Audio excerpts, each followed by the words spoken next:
Nermin'e düzelmedi.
Okay.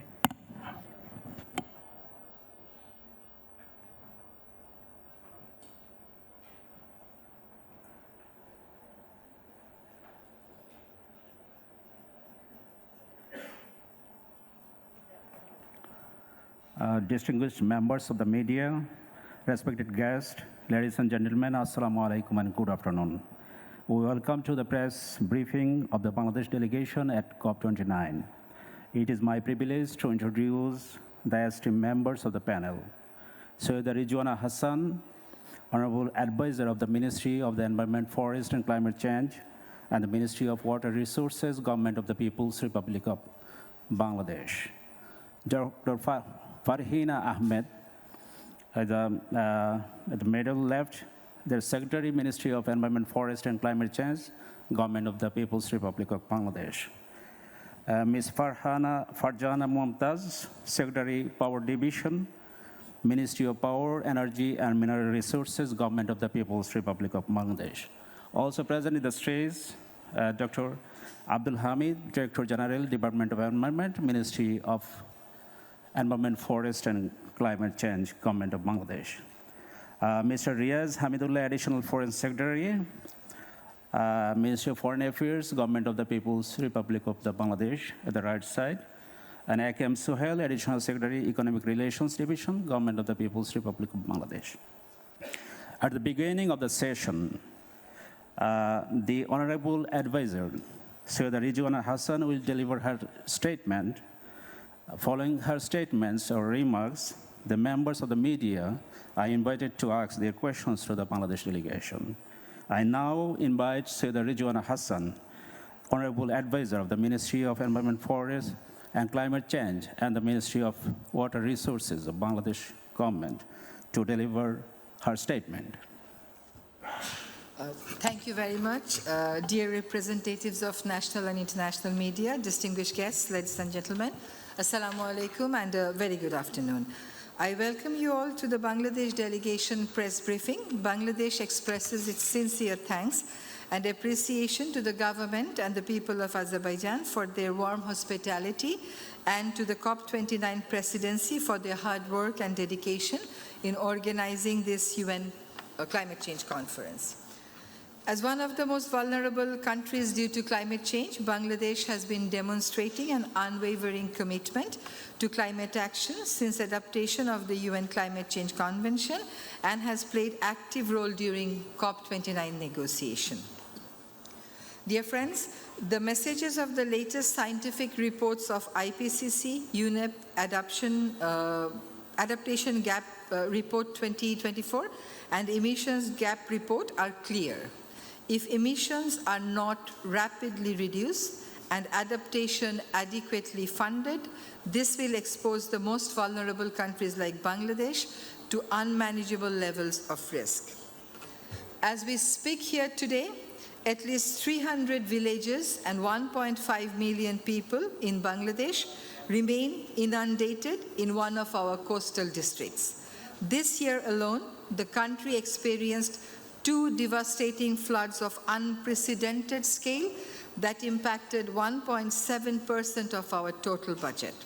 Moreover, 26 million people are exposed to very high salinity and water scarcity in the southern coastal regions in Bangladesh and are exposed to sea level rise.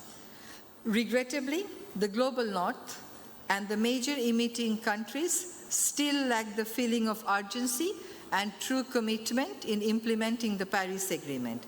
Existing plans and policies to mitigate climate change remain far from what is needed to limit global temperature increase to 1.5 degrees. We are in a critical decade which determines our course whether to keep us well below 1.5 or to put us in a dangerous world towards 2.1 to 2.8 degree pathway, even if we implement all the current nationally determined contribution targets. Friends, according to the Adaptation Gap Report of 2023, Bangladesh alone needs approximately 8.5 billion USD per year to adapt to the devastating impacts of climate change. Yet, only around 3 billion USD is currently being allocated through domestic sources. This leaves a massive shortfall of 5.5 billion USD, a gap that must be filled through external, grant-based finance. On a global scale, the total adaptation finance gap is 366 billion USD per year, as determined by needs assessment. This figure is deeply concerning and cannot be ignored. If we are to meet our adaptation needs, we must close the gap now, before the cost of inaction becomes unbearable. In this backdrop, let me now focus on the ongoing negotiation at this COP29. We note with concern that there is slow progress on climate finance agenda items, particularly on loss and damage fund and new collective quantified goal outcome. Under the NCQG negotiation, we are emphasizing on adequate and quality financing of USD 1.3 trillion for adaptation mitigation. We also propose grant-based financing for adaptation and loss and damage, as well as highly concessional financing for mitigation. We have been demanding special allocation for LDCs and SEEDs, considering their special needs and circumstances. Public source of financing should be the primary source for NCQG, while private sector might have a supportive role. At least 25% of that finance should flow through UNFCCC and Paris Agreement's funding windows. Standing Committee on Finance should develop a climate finance definition to ensure transparency and accountability of climate finance. Dear friends, unfortunately, we could not reach agreement on the review of the Warsaw International Mechanism for Loss and Damage. While work continues at the board level to determine how the new fund for responding to loss and damage will operate, we call for further pledges and its true operationalization. On global goal on adaptation, parties failed to resolve differences, and subsidiary bodies forwarded the draft text to the CMA, who considered the draft text as work in progress. We hope parties will engage during next SBs before adopting a decision at CMA 7 next year. It is disappointing to see the slow progress on the mitigation work program, the only agenda on mitigation. The issue of linking the first GST outcome to mitigation work program has been the main stumbling block. The first GST outcome should facilitate the work on mitigation work program and ensure that countries' updated new NDCs deliver strengthened commitments informed by the GST, tripling renewable energy capacity and doubling energy efficiency by 2030, thereby transitioning towards sustainable energies. As for Bangladesh, we can transition to a renewable pathway with a higher ambition and fulfill the conditional commitment of our NDC if means of implementation are delivered. We certainly consider the importance of Article 6. However, developed countries must take the lead in mitigation action and focus on their respective domestic mitigation actions rather than shifting the burden to developing countries through Article 6 mechanism where transparency remains a major issue. Finally, if trust in the multinational process is to be upheld, the Baku COP must succeed with a just and balanced outcome, particularly by delivering a concrete and rightful decision on NCQG. I thank you all. Thank you, Her Excellency.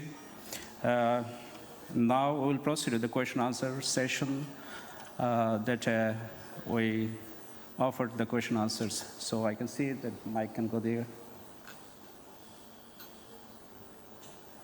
Microphone, please.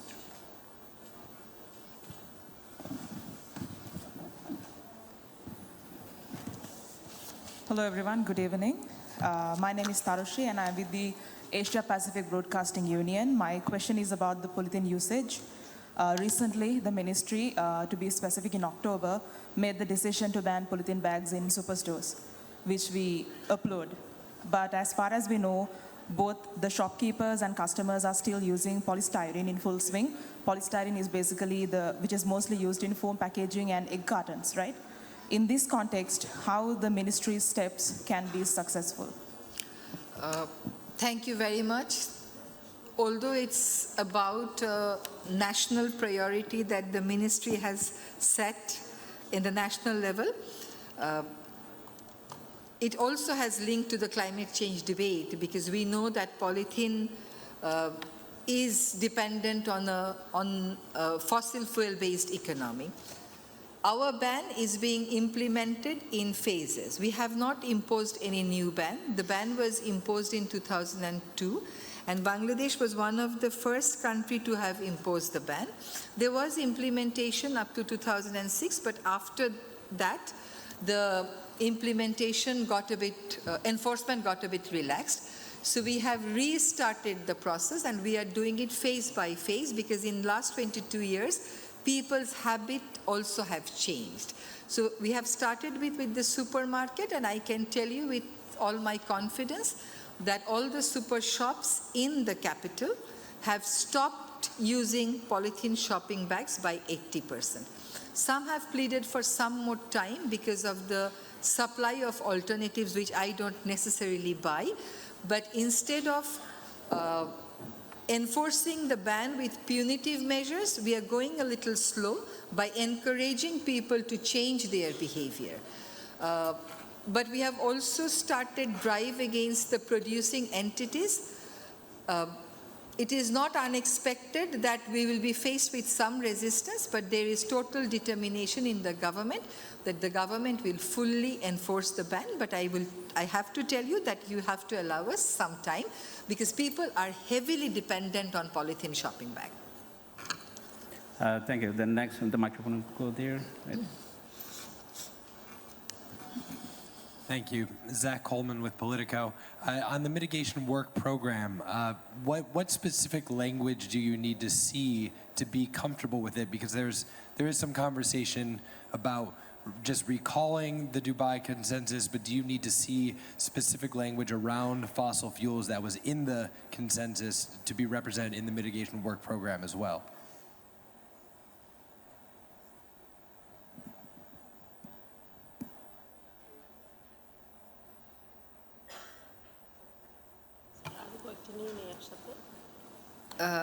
I think what Bangladesh, as one of the most vulnerable countries, would like to see is set targets and the targets to be prescriptive. But we understand that we are negotiating in a global community, and bringing all 195, 196 countries to agreement will take time.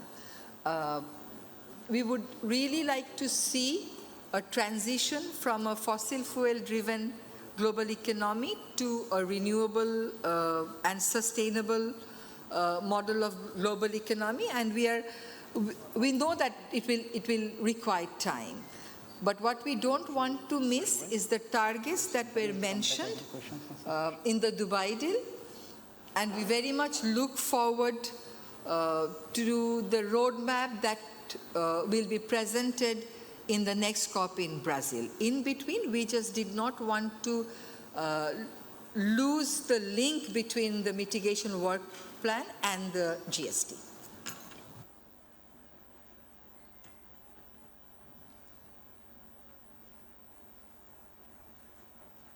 So thank you, Her Excellency. The next question is there. So many hands, so we are going one after one. Okay. Joydeep Gupta from the Earth Journalism Network. So you have repeated the 1.3 trillion figure that G77 said. We haven't had a figure yet officially from Annex 1 countries. The negotiations are on.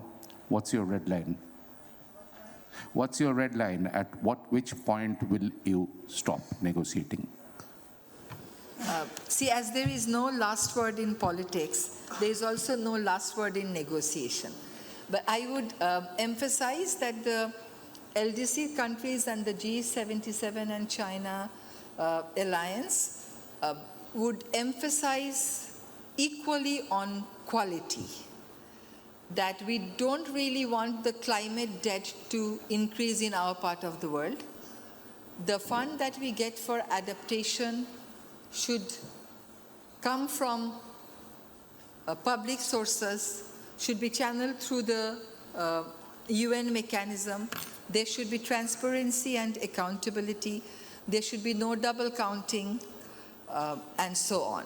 So we just don't want the climate debt to increase, and we consider that countries should act on the principle of common but differentiated responsibility, and on adaptation, it should be grant-based and it should be public finance. So next questions. Microphone there.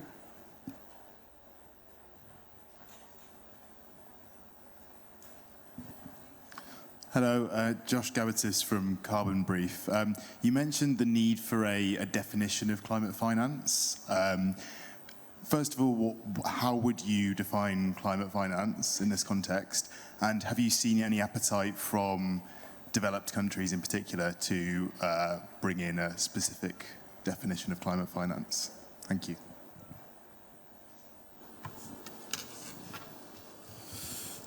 We want a definition on climate finance because we wanted to avoid loans, ODAs, to be termed as climate finance. So the way we want to define it is by negating certain funds that are often tagged as climate finance. So we want to make sure that some assistance that is coming our way on the basis of market rate interest on issues that are hardly related to climate justice should not be tagged as climate finance. Till date, there is little appetite in the developed countries to invest more time and energy in defining climate finance.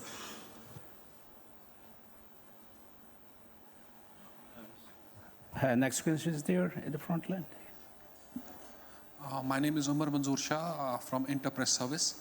So my question is that, as you say that it's a slow COP and the situation here is that it's running at the very snail's pace. So you're not getting the desired results. But Pakistan at the same time has pitched for climate diplomacy. It has stated that all the vulnerable countries, especially in South Asia, should come together, make a conglomerate and an amalgam so that it could pitch as a unified voice for loss and mitigation and damage. Yeah, what do you have to say about it? I don't think I really got your answer question very straightforward. But I must say here, when I was reading the statement, I mentioned that we need an amount of around 8.5 billion USD, and 3.5 billion is being domestically mobilized. So there is ample scope for the South Asian countries to come together as a region, both in adaptation and mitigation. There may be innovation in the agricultural field somewhere in South Asia from where all other countries can benefit. We can think of the energy supply sector in South Asia, where through regional cooperation, we can rely more on hydro that is being produced in Nepal and Bhutan. And we can come up with a regional cooperation framework through which we can think of having a regional grid that will be managed by more than one country in the region, and through which we can bring hydro from Nepal and Bhutan to countries like ours. So of course there is ample scope for collaboration and cooperation, even on the issue of Himalayan Hindu Kush region. We all are concerned about what is happening there in the Himalayas in terms of glacier melt. If that happens, that's not going to impact only Nepal, that's going to impact the water supply in the rivers of Bangladesh. That's going to intensify the sea level rise in Bangladesh. So there is ample scope for the region to come together, and while the international negotiation is taking decades to be concluded, is taking decades to deliver, the regions, I think, will have the imperatives, will have the necessary reasons to move forward faster. Thank you. We have, the time is running fast, so we can take a few more questions, maybe 3 only. So here, one hand that, okay, I'm coming. Thank you for giving me floor to talk about and to ask our advisor, honorable advisor. This is me, Ahmed Reza, and I work for a television based in Dhaka, Bangladesh. My question is to you that as a journalist, I am frustrated and I have talked with the journalist community, they are frustrated. So far I know the delegation team and the negotiator, they are also frustrated about this COP. They are frustrated about the negotiation table. They are frustrated about the financing issues.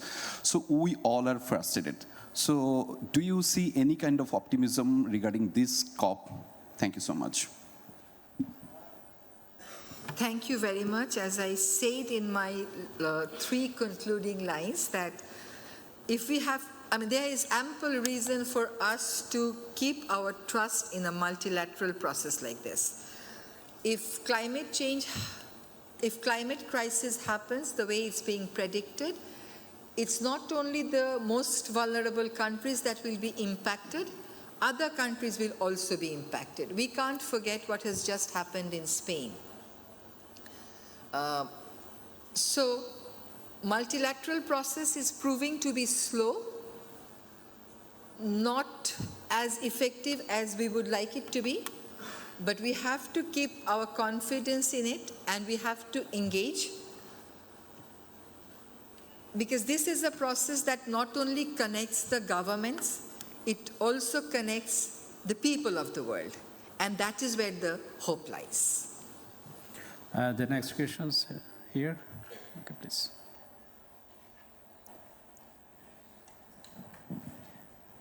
Thank you, Madam Advisor, to allow me a question. Actually, Bangladesh agree wanting the tripling our renewable energy by 2030, as well as the energy efficiency doubling in the same time.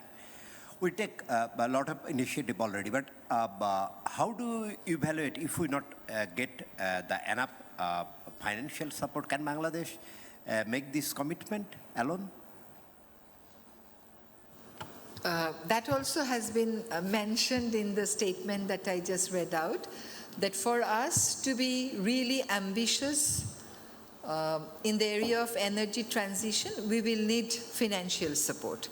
So in the NDC part, we have got an unconditional commitment, which we'll be able to fulfill. In the conditional part, we will need financial support. And it is the NDCs of all the countries together That will define the pathway. And there we will need financial support, we will need technical and technological assistance. Without that support, we will not be able to deliver. So I have one hand only. This is the last question. Okay. This is Borhanul Ashekin, Dhaka-based news channel, Channel 24. I have a question to Mr. Soda Rizwana Hassan.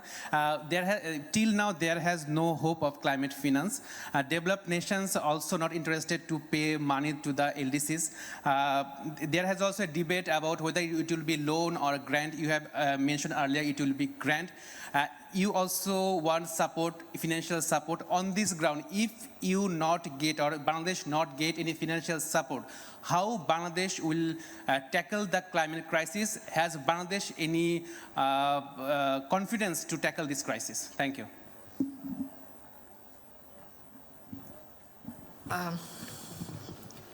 It is not that the developed countries are not committing anything.